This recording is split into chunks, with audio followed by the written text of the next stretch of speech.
Assalamualaikum warahmatullahi wabarakatuh. Apa kabar anak soleh dan solehah? Semoga sehat selalu dan dalam lindungan Allah Subhanahu wa taala. Nanda, pada hari ini kita akan belajar tematik tema A subtema 3, lingkungan dan manfaatnya.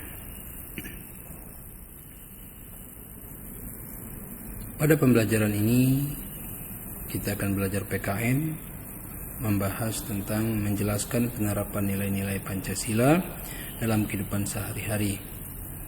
PS menjelaskan manfaat letak geografis Indonesia di bidang sosial dan ekonomi. Bahasa Indonesia membuat karangan dengan mengembangkan ide pokok.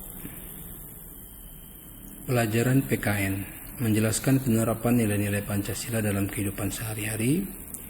Nilai-nilai yang terkandung pada sila-sila dalam Pancasila diambil dari akar budaya bangsa Indonesia. Nilai-nilai dasar yang terkandung dalam Pancasila antara lain nilai ketuhanan, kemanusiaan, persatuan, kerakyatan, dan keadilan. Contoh-contoh penerapan nilai-nilai Pancasila dalam kehidupan sehari-hari dalam sila-sila pada Pancasila adalah sebagai berikut. Sila pertama, hormat menghormati dan bekerjasama antar pemeluk agama dan para penganut kepercayaan walaupun berbeda-beda, menyayangi binatang, merawat tumbuh-tumbuhan, serta selalu menjaga kebersihan dan lainnya.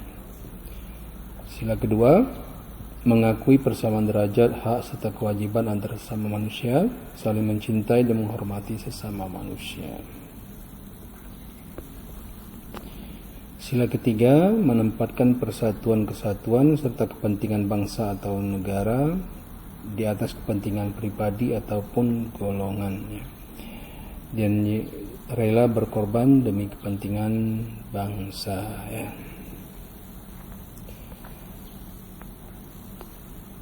Sila keempat, kedaulatan negara berada di tangan rakyat. Keputusan diambil berdasarkan musyawarah untuk mencapai mufakat, dilaksanakan bersifat kekeluargaan. Dan sila yang kelima, perlakuan yang adil di berbagai bidang kehidupan, terutama pada bidang politik, ekonomi, dan sosial budaya. Keseimbangan antara hak dan kewajiban seorang serta menghormati hak milik orang lain. Selanjutnya pelajaran IPS menjelaskan manfaat letak geografis Indonesia di bidang sosial dan ekonomi. Secara geografis, Indonesia terletak di antara dua benua, yaitu benua Asia dan benua Australia, dan terletak di antara dua samudra, yaitu Samudra Hindia dan Samudra Pasifik. Manfaat letak geografi Indonesia di bidang sosial antara lain, bangsa Indonesia menjadi bangsa yang terbuka untuk berinteraksi dan bekerja sama dengan bangsa lain. Kedua, melahirkan keanekaragaman bangsa, suku, agama, dan kebudayaan daerah. Kemudian menjadi kekhasan dan daya tarik tersendiri bagi pihak-pihak luar serta memperkaya kebudayaan nasional. Itu manfaat letak geografis Indonesia di bidang sosial. Kemudian manfaat letak geografis Indonesia di bidang ekonomi antara lain sebagai jalur perdagangan internasional, penambah devisa negara, sebagai destinasi pariwisata utama, perkembangan pariwisata yang pesat, sebagai pusat perekonomian di antara dua benua dan dua samudra. Selanjutnya, pelajaran bahasa Indonesia. Membuat karangan dengan mengembangkan ide pokok.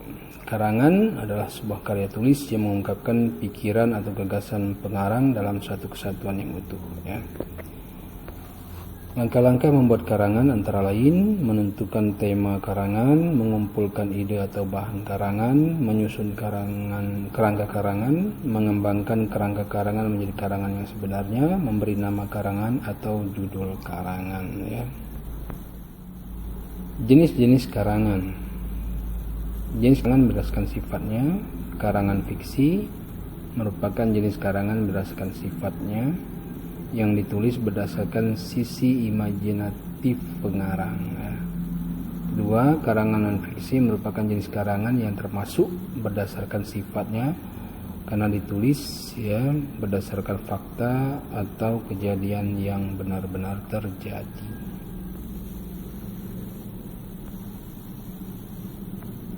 Jenis karangan berdasarkan bentuk dan tujuannya.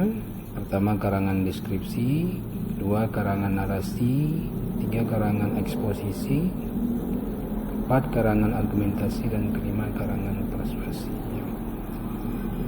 Kemudian unsur-unsur karangan antara lain gagasan, tuturan, tatanan, dan wahana ya.